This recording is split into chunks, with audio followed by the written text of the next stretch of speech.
Hi everyone, I'm Heather Wen, a retired nurse practitioner and the founder and practitioner at Arizona Healing Alternatives.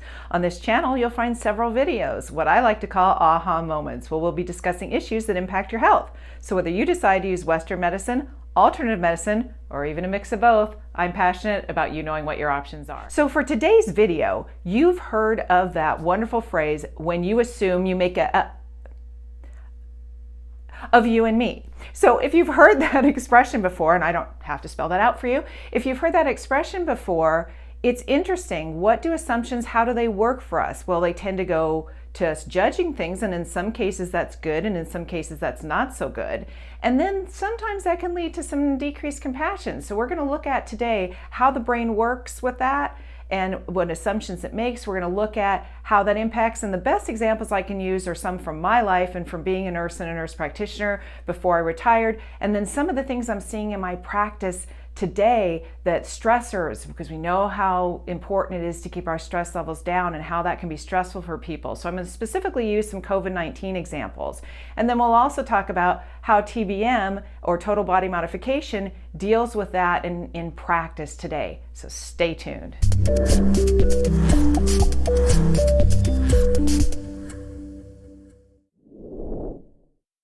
If we look at assumptions that we make on a daily basis, are they so bad? Well, not necessarily, because if you look at how the brain functions, our brains are constantly processing a bunch of information all at the same time.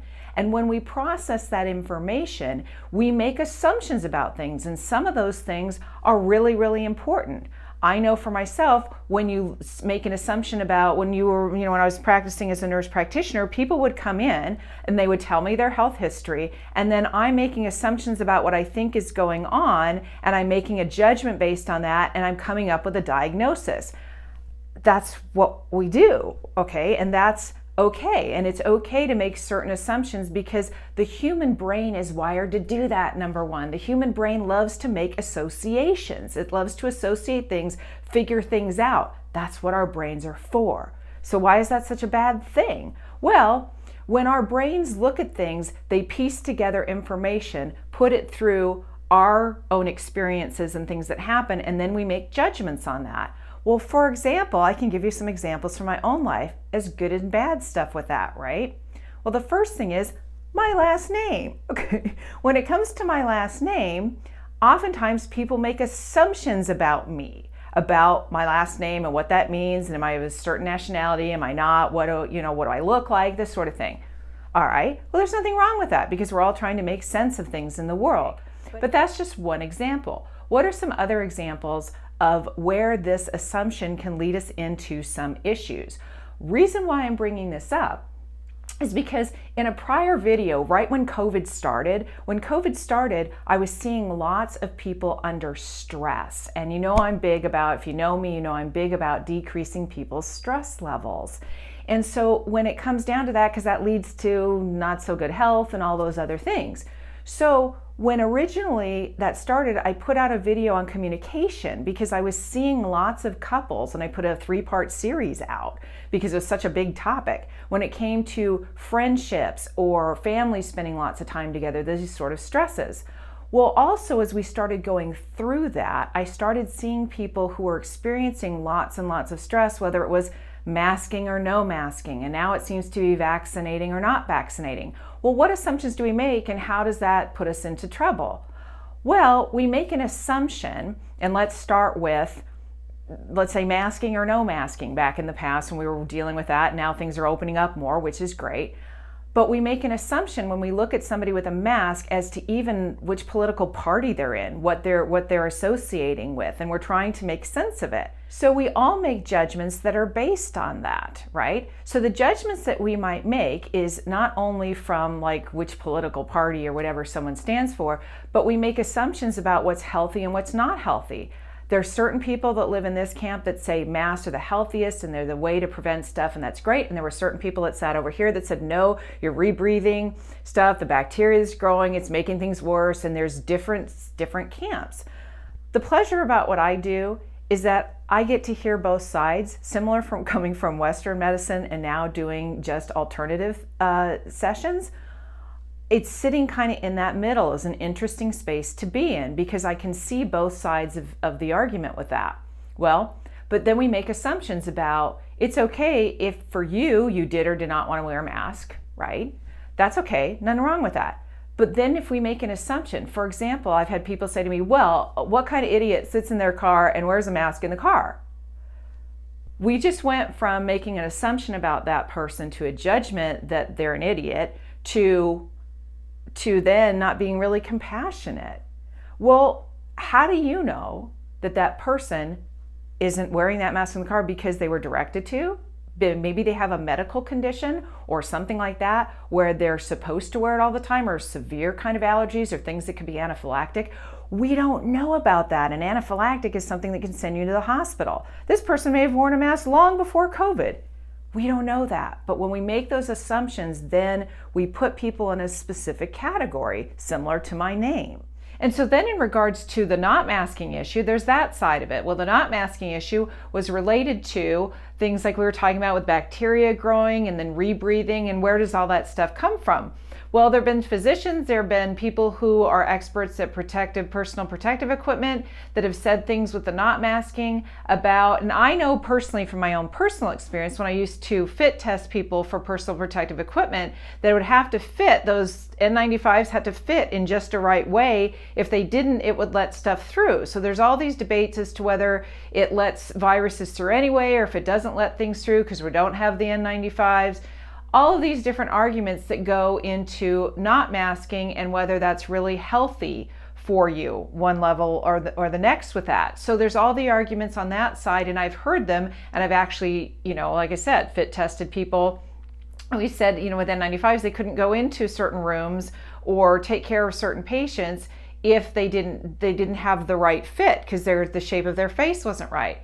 So, and then we all heard about all the arguments about, well, okay, cloth masks, this, da-da-da. It's so dizzying, kind of why I don't do nutritional stuff anymore, because one day it's okay to have caffeine, the next day it's not, all these different things when it comes to science. But the other thing that I see is now I'm seeing vaccinated or no vaccine, right? Well, when it comes down to that, it is fine if people want to, have on Facebook that they've had the vaccination or that they haven't had it. But where I'm seeing it really stress people out and lead to less compassion is I'm seeing that people are making an assumption that if you do or don't get it, that something else is going on, that either you're following this political party or this is your train of thought or this is that. And what it's leading a lot of stress for people is where it's going is people are starting to, in my opinion, because I came from the world of medical care, HIPAA, privacy laws of you can't reveal information. Well, now I'm hearing from my patients and hearing out there that when people are going out there, people are instantly saying, are you vaccinated or not? Okay, well, it's okay to want to know that information, similar to the reason why you want to know information because you want to process it through your brain and make a judgment about what works right for you. However, if we take it a step further to invasion of privacy, the problem with that is that then if somebody, depending on which camp you live in, so some people are pro, some people are anti, and we need to kind of all come together because let's go into the pro category. People who are pro-vaccination are talking about, hey, this is really important to do. It's patriotic. It's, our duty. It's especially wonderful military folk who have sacrificed their lives. Why can't we do this for each other? And they come from that standpoint, as well as I've heard arguments of, well, let's do this because why wouldn't I do it? I've gotten other vaccines and things like that. It's just what you do to protect the general population.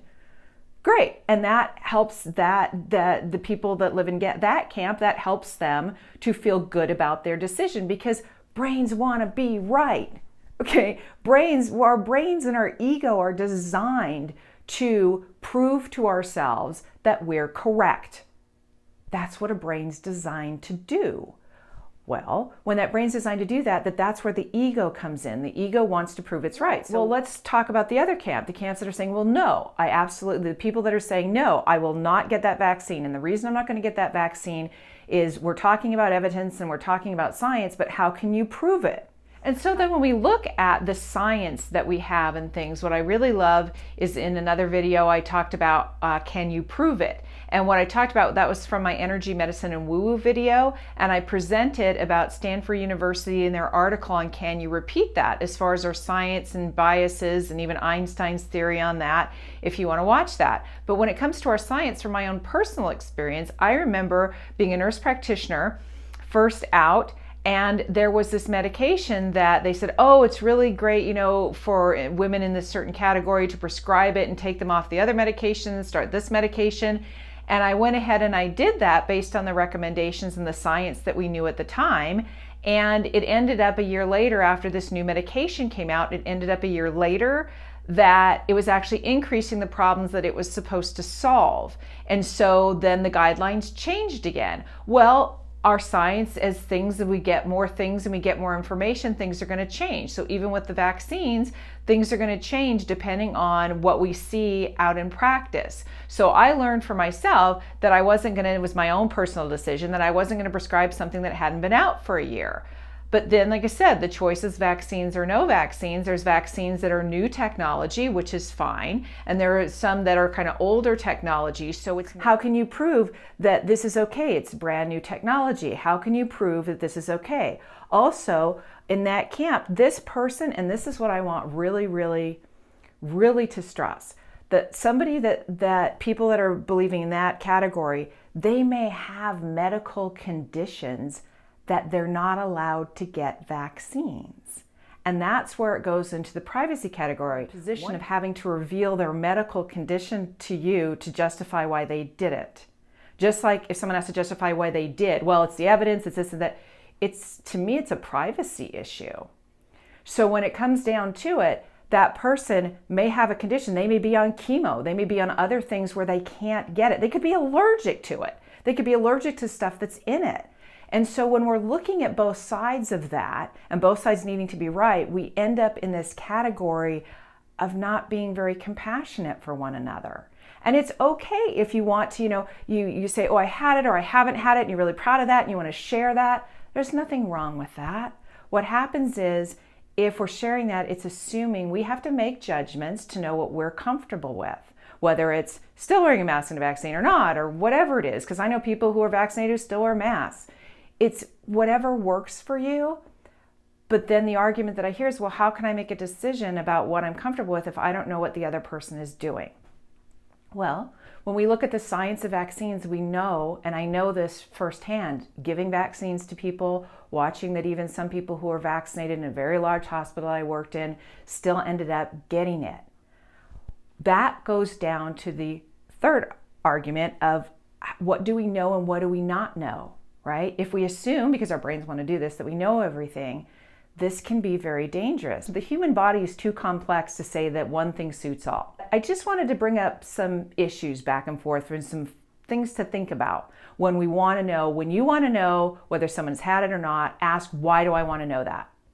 If it's because you want to feel safe and you want to feel comfortable, then you have to be okay with somebody saying, I don't feel like discussing that. That doesn't mean that they've had it or not. I know people that have had it that refuse to discuss it, and people that haven't had it that refuse to discuss it. I know people who have gone to lunch with friends and have said, oh, they asked if I had the vaccine. Well, if I don't say anything, then they'll know. Or they have said, well, how could you not do that? Oh my God, do you not want to save people's lives? Do you not want to do that? And these are people who've been friends with each other for years and years and years and years and years. And one of them even said, the husband said, stop shaming my wife. Please, we don't want to discuss this. And to me, it just saddens me, either one way or the other, trying to convince people to get it or not get it or whatever you want to do. It just saddens me to see that good friendships. What is interesting to me is my best friend of over 35 years, she and I may not agree on everything. We may not agree on how we feel about certain things. But that doesn't mean that we can't love each other and that we can't agree to disagree on some things and still have respect for one another and be kind and compassionate. So another example that I've heard of people who are not vaccinating is, let's say somebody has a child that has autism. Now, I know some people are going to turn off the video right away now because it has nothing to do with vaccines. That's fine. There's a way, like I said, our brains and what we believe. Nothing wrong with that. At the same time, there are people that I talk to who noticed that their child was fine, then got a vaccine, and then ended up with autism, or they had autism, they gave a vaccine and it made it worse. You're not going to convince either side, nor do you have to, but there are other reasons why people don't do that. Okay, so it's just, those are the things to kind of think about, as well as like we talked about as far as the accuracy of some of vaccinating. Vaccines are not 100%. So what I love about what I do is it doesn't matter to me if you've had it or not. So proud of in TBM is that there's different protocols for different things, whether it's to prevent you from ever getting it or to help you if you've had, the first shot, to then, if you do the 2-shot one, if you've had the first shot, then you can do some corrections so that hopefully you don't have as big of a response to the second. They keep developing new protocols, even of, well, if somebody's had the vaccine and maybe shedding the virus, is it something, and I don't know the science on that, so I'm not even going to quote that, but from a TBM practitioner standpoint, even having protocols that can deal with that can help, and that can help any kind of changes that come up or effects. And people say, well, can you prove it, Heather, in TBM? Is it 100% effective? But once again, I go back to the argument about what's 100% effective. So as we've talked about in the video, we've talked about the brain and how the brain really, really, really likes to make sense of the world, and in so doing that you can make these assumptions that then lead to judgments that unfortunately can lead to less compassion. We can also do something different. You have to ask yourself, first of all, we know what the brain functions were. We know some of the arguments on both sides now for mask, no mask, vaccine, no vaccine. We know that there are things that we can do to be kinder, more compassionate to each other. For example, really asking, do you need to know that question? Do you need to know the answer to that? And would that invade someone else's privacy? Lots of different things to think about, and hopefully giving you some things to think about as far as alternatives, because there's many other practices and many other things that I'm sure have things to prevent COVID or deal with COVID if you get it, or to deal with vaccines or no vaccines, to deal with those things. I'm just so happy and so happy that I'm in the profession that I'm in now, working with TBM with so many different options, because you have tons of options. But now what we need to make sure of is that our options don't impose on other people. So please, please, please, please be kind to each other, be compassionate to one another, and just stay healthy and as stress-free as you possibly can. Thanks for listening.